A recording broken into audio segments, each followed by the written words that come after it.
mnamo tarehe 17 Disemba 1903 kuna watu huko Dayton, Ohio, kuna watu walikuwa wanajaribu kitu fulani kuweza kukifanya, lakini wale watu lile zumuni lao waliweza kulifanikisha.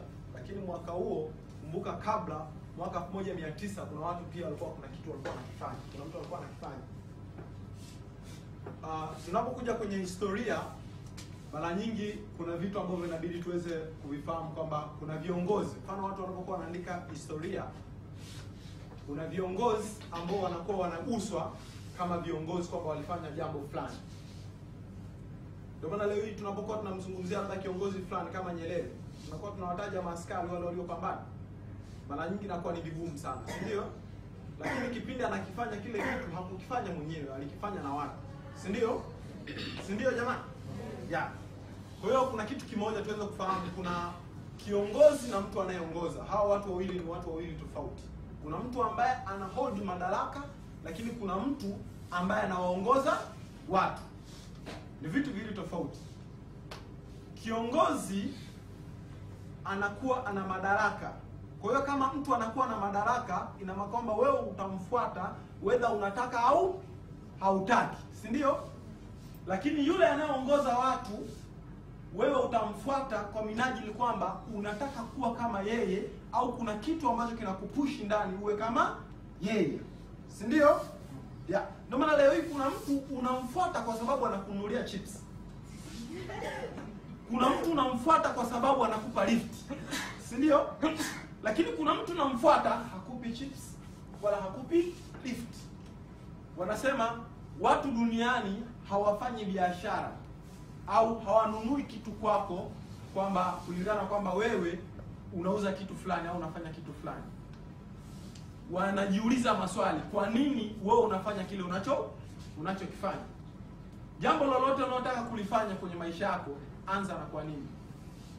Kwa nini nataka kukifanya hiki kitu?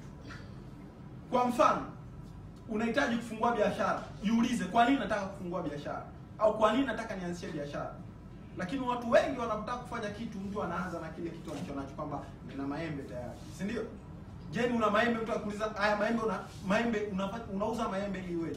Mtu atakwambia nauza maembe ili niweze kupata pesa, nauza maembe ili niweze hata kufanya kitu fulani. Lakini jambo la msingi inabidi uweze kujiuliza ni kwamba kile jambo lolote unataka kufanya, anza na kwa nini. Mfano, naweza katolea mfano, mimi mwalimu. Walimu wote nadhani wanafahamu kuna kitu kinaitwa lesson plan, si ndio? Ile lesson plan inakuwa imeandikwa pale, by the end of this lesson, kwamba a pupil or a student should be able to do this and this, si ndio? Kwamba mwisho wa somo hili mwanafunzi anatakiwa aelewe kitu fulani. Ni jambo la kujiuliza, mwalimu anaanza na nini? Kwa nini? Yaani keshajiuliza kwamba hiki ninachokifanya matokeo yake ni nini? Kwamba ndo aje kwenye what. Mfano, sasa hivi hapa tukiuliza kwamba what are you doing? Sasa hivi exact unafanya nini? Kila mtu anajua anachokifanya, si ndio? You are listening. Lakini muulize mtu, kwa nini unasikiliza? Au kwa nini uko hapa? Majibu ni tofauti, si ndio? Aya, tukija kivipi unasikiliza, au kivipi uko hapa, kivipi unasikiliza? Ndio maana kuna mtu mwingine akajishika hivi, si ndio? Kuna mwingine kaweka 4, si ndio? Kuna mwingine kakaa hivi, si ndio? Kila mtu na siri yake. Lakini tunakuja kwenye swala zima kwamba watu hawanunui au hawafanyi biashara na wewe kwa sababu unafanya. Watu wanafanya kitu na wewe kwa sababu, kwa nini? Yaani wana sababu, kuna reason inawapelekea wenyewe waweze kufanya na wewe. Sasa leo hii mtu ashumu kitu kimoja, tujiulize, if money were not an object. Leo pesa isingekuwa kitu, wewe ungekuwa unafanya nini? Unanisikiliza? Yaani ashungwa na mkubwa kwamba pesa isingekuwa kitu, leo hii wewe ungekuwa unafanya nini? Jiulize. Kuna kitu kinakuwa kinakosekana, si ndio? Kuna kitu kinakuwa kinakosekana. Je, ni kitu gani kinachokosekana? Na hicho kitu kinachokosekana ndio kitu ambacho kimewasaidia watu wengi waweze kufanikiwa kwenye maisha yao. Sio kisiasa, kwa sababu unapozungumzia mafanikio watu wengi wanadhania mafanikio ni pesa. Mafanikio sio pesa. Sawa? Nyerere alifanikiwa kipesa? Nyerere alifanikiwa kipesa? Mandela alifanikiwa kipesa? Hapana. si ndio? Aya, Mtume Muhammad alifanikiwa kipesa? Yesu alifanikiwa kipesa? Kwa hiyo kuna kitu ambacho kilimfanya leo hii tunamsoma Yesu, leo hii tunamsoma Muhammad, leo hii tuko hapa tunamsikiliza nani? Tumeenda katika hii mindset nini? Transformation ambayo imekuwa organized labda miaka nyuma iliyopita, si ndio? Na mtu, si ndio? Is Alphonse. Sasa tuweze kujiuliza kwa haraka tuweze kujiuliza kwamba ni kitu gani kinakosekana. Kuna kitu kinaitwa clarity. You have to seek clarity. The why. Why? Kwa nini unafanya kile unachokifanya? Ndoto, purpose, cause. Kwa nini? Yaani je, hiki ndio kitu exact. Unajua watu wengi wanafanya vitu kwa sababu wamemuona fulani anafanya. You have to seek clarity. Watu wengi waliofanikiwa wametafuta jambo ambalo wanafanyaje? Wanaweza kulifanya, kwamba hiki kitu exactly ndio ninachokitaka. Lakini kipindi hicho unakitaka kile kitu unachokitaka exactly, kumbuka kuna mambo ambayo utakutana nayo njiani. Sawa? Ni sawa leo hii unasema kwamba mimi natoka nyumbani, sawa? Nakuja hapa townhouse. Njiani huko utakutana na changamoto nyingi sana, si ndio? Ili mpaka kuja kufikia katika kile kitu unachotaka kufanyaje? Kukifanya. Njiani kule utakutana sasa leo hii huwezi kufanikiwa tu hivi hivi. Sio rahisi. Utakutana na mambo mengi. Kuna maadui, si ndio? Maadui wapo pia. Ndio maana leo hii hakuna mtu ambaye anaweza kufanikiwa bila kuwa na maadui. Hata kwenye Bible wenyewe wamesema nitakuandalia meza mbele ya maadui zako. Maadui zako ni wakina nani? Nitakuandalia meza mbele ya maadui zako. Meza ni nini? Ni ile purpose, si ndio? Ile why ulioibeba wewe. Ile why ulioibeba wewe ndio sasa umepewa, ile ndio meza. Maadui zako.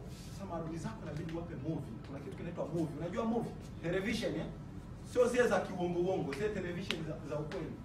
Kwamba uanze kufanya.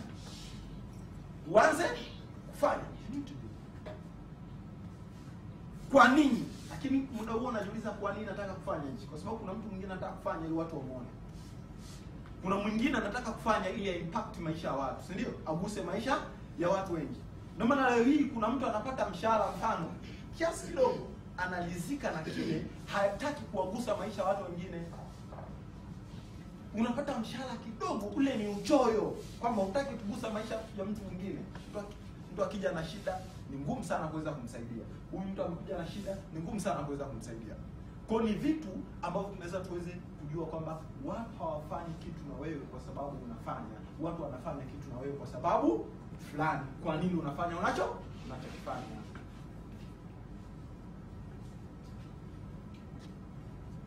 Watu wengi huanza na products. Mtu anaanza na kitu kwamba fanya nini? Mimi nauza kitu fulani. Kwa nini? Tukimuuliza kwa nini? Sasa na leo tumesoma shule, mimi ni mwalimu. Sawa? Mtoto kapata jibu, muulize kwa nini umepata hili jibu? That's the challenge. The tug of war. Tuanaanza yule mwalimu yule. Mfano mtu unaweza ukawa unafundisha, kuna mwalimu anapenda kuuliza maswali kwamba hili swali umelipataje? Au hili jibu umelipataje? Si ndio? Watu wanamchukia mtu kama yule. Kwanza anaanza kujificha, anasema sasa jamaa anaishaingia.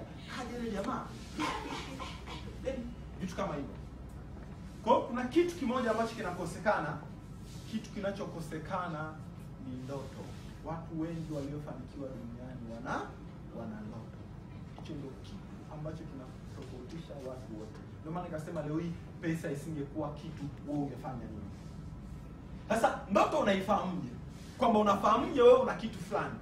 Au unafahamuje wewe una kitu ambacho ni unique katika maisha yako? Unakifahamuje? Hivi leo hii jiulize, watu wewe wanakutafuta kwa sababu ipi? Si ndio?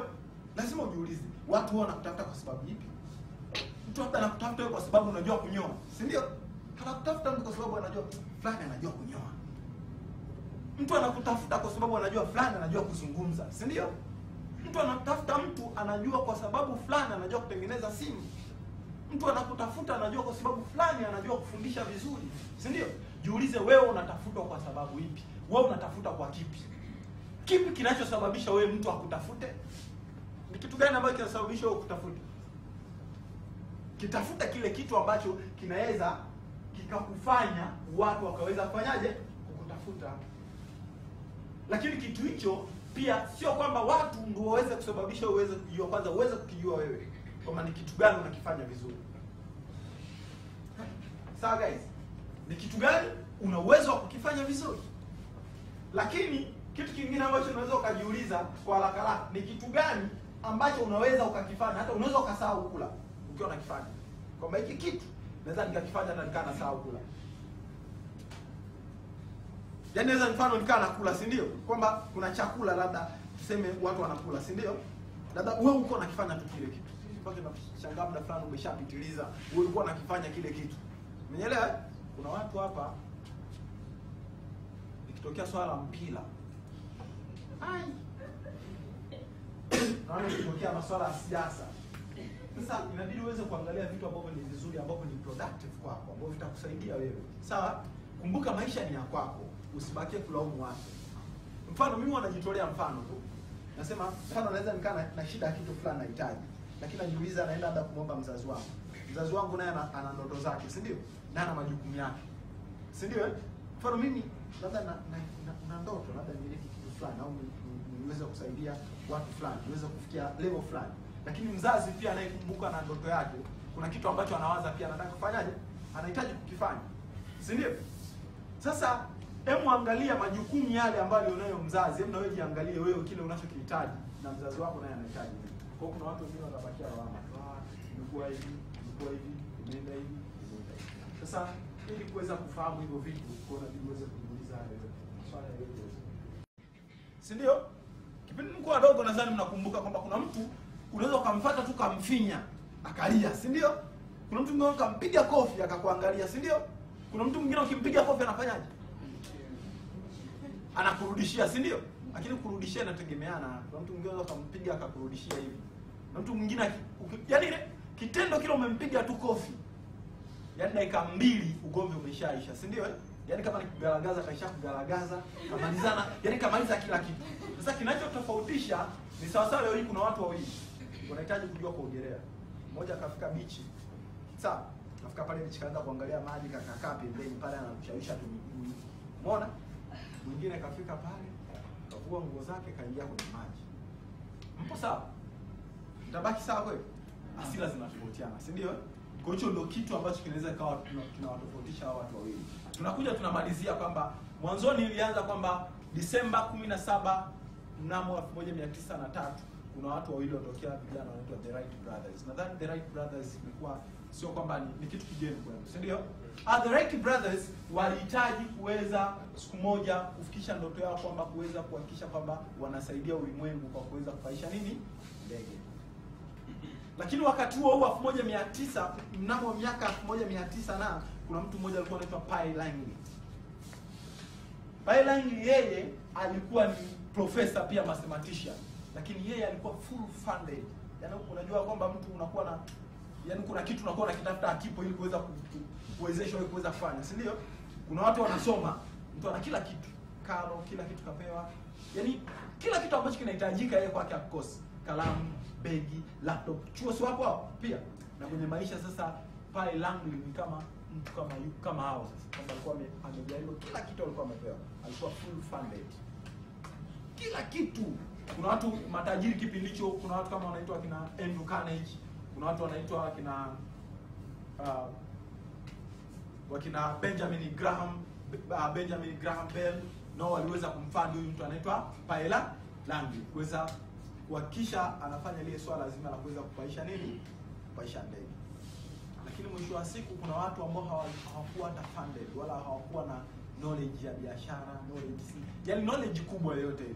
Walikuwa na sehemu chao kwa kutengeneza basketi, walikuwa na ndoto kama ile aliyokuwa na nani? Langley, lakini ilikuwa zinatofautiana. Hawa The Wright Brothers waliweza mnamo huo mwaka Disemba 17, 1903 ndio mara ya kwanza ndege iliweza kupaa. Kwa watu group la watu walikuwa wakiangalia ndege ikiwa inapaa.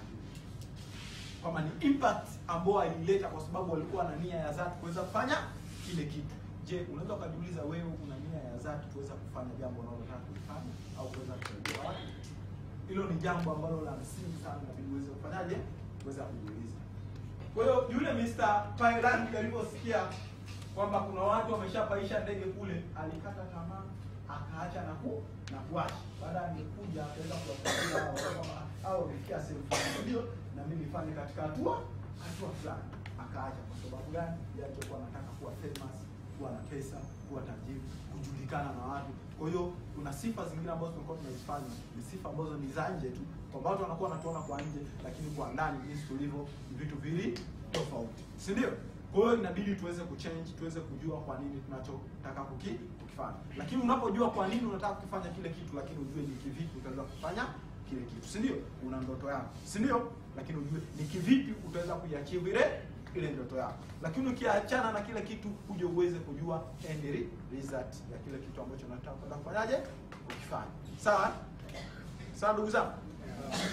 Kwa hiyo hicho ndio kitu cha msingi sana kuweza kukifanya. Lakini mwisho na yote naweza kuambia kwamba kuna kitu kimoja ambacho naweza kukielewa vizuri sana, kwamba unapotaka kufanya jambo lolote, angalia sana watu waliokuzunguka karibu yako. When you change your cycle, you change everything. Ukichange cycle yako unabadilisha kila kitu.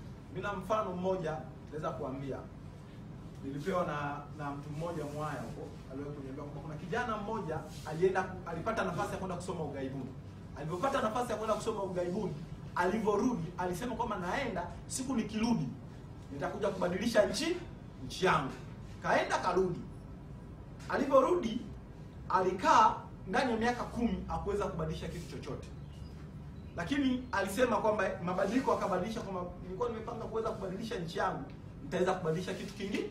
Akasema kwamba ndani ya miaka 10 au miaka 20, sawa, nitabadilisha mji ambao nilikotoka, yani ule mkoa nilikotoka. Lakini nilipita miaka mpaka alifikisha miaka 50 hajaweza kubadilisha kile kitu. Lakini alisema nitabadilisha ile sehemu ambayo naishi. Lakini nilipita mpaka amefikisha miaka 70 hajabadilisha ile sehemu anayoishi. Lakini alisema kwamba sasa kama nimeshindwa hapa, basi nitabadilisha hata angalau tu pale ninapokaa pale mimi mwenyewe. Lakini ilifikisha mpaka anafikisha miaka 90 hajabadilisha kitu chochote. Ni kwamba alibakia kulaumu na kusema kwamba light ningejua ningebadilisha mimi kwanza kabla ya kubadilisha vitu vingine. Kwa hiyo mabadiliko yanaanza na wewe kwanza. Ndio maana leo hii kipindi kinaitwa mindset transformation. Badilisha kwanza.